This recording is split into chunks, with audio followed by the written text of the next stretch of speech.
Salvatore Lucania was born in Sicily in 1887. Life was harsh in their small village. His family decided to seek a better life. In 1906, they immigrated to the United States.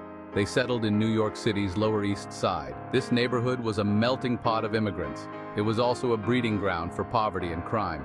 Young Salvatore, now known as Charles Luciano, quickly learned the streets. He joined gangs and engaged in petty crimes. He was arrested for the first time at age 15. This marked the beginning of his criminal record. Luciano was drawn deeper into the city's underworld. By his early 20s, Luciano had become a skilled and ruthless criminal. He was known for his intelligence and ambition. These qualities would serve him well as he climbed the ranks of the Italian Mafia. The young Luciano was on the cusp of a life that would forever change the face of organized crime in America. The making of a mobster. The early 1900s saw the rise of powerful Italian gangs in New York. Luciano started as a low-level enforcer. He quickly rose through the ranks. He was not afraid to use violence to achieve his goals. He was making a name for himself in the underworld. In 1920, prohibition presented a lucrative opportunity. He became a major player in the bootlegging business. One such gangster was Meyer Lansky, a Jewish mobster who would become a close ally. Luciano, with his ambition and vision, was perfectly positioned to lead that change. The era of the five families was about to begin. New York City in the 1920s was controlled by powerful mafia bosses. These bosses were mostly older, traditional men. They were resistant to change. Luciano believed their old ways were holding them back. He envisioned a more modern and organized criminal enterprise. Luciano and his allies, including Vito Genovese and Frank Costello, began to challenge the old guard. They saw an opportunity in the escalating gang wars. These wars were weakening the traditional power structures. The Castellamarese War, a bloody conflict between two rival factions, erupted in 1930. This war would become Luciano's chance to seize control. It was a brutal conflict that raged for months on the streets of New York. Luciano, always the strategist, saw an opportunity in the chaos. He played both sides against each other. He planned to eliminate his rivals and take over. His cunning and treachery would forever change the landscape of the American Mafia. If you're enjoying this deep dive into the rise of Charles Lucky Luciano, don't forget to like and subscribe for more fascinating stories from history. The Castellamarese War was a turning point for Luciano. It gave him the opportunity to execute his plan. He secretly conspired with Salvatore Maranzano, one of the warring bosses. Together, they planned to eliminate their rivals and divide the spoils. However, Luciano had no intention of sharing power. In a shocking move, he betrayed and assassinated Maranzano in 1931. This audacious act sent shockwaves through the underworld. Luciano had eliminated his rivals and emerged as the dominant force in New York City. With his enemies gone, Luciano wasted no time. He quickly consolidated his power and reorganized the mafia.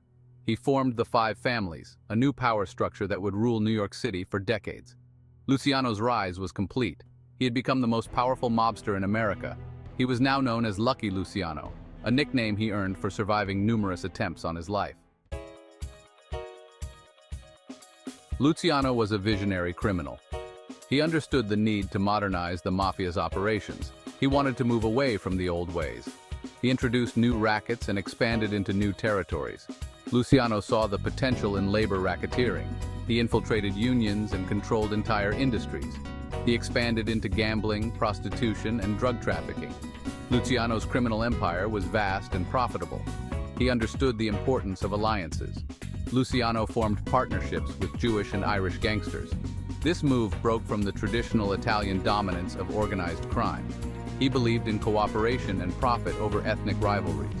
Luciano's innovations transformed the American Mafia. He created a more efficient and ruthless organization. His reach extended far beyond New York City. He had his sights set on national dominance. Section 6. The modern mob takes shape, Luciano's organizational genius. Luciano understood the importance of structure and hierarchy. He wanted to avoid the chaos and infighting that had plagued the mafia in the past. He reorganized the five families along strict lines. Each family had a boss, underboss, captains, and soldiers. Luciano established a clear chain of command. This ensured loyalty and efficiency. He also created a ruling council known as the Commission. The Commission was designed to settle disputes between the families. It aimed to prevent all-out wars. This brought a level of stability and order to the underworld. Luciano's organizational genius transformed the mafia into a well-oiled criminal machine. This new structure proved to be highly effective. It allowed the mafia to expand its operations. It also helped them to evade law enforcement.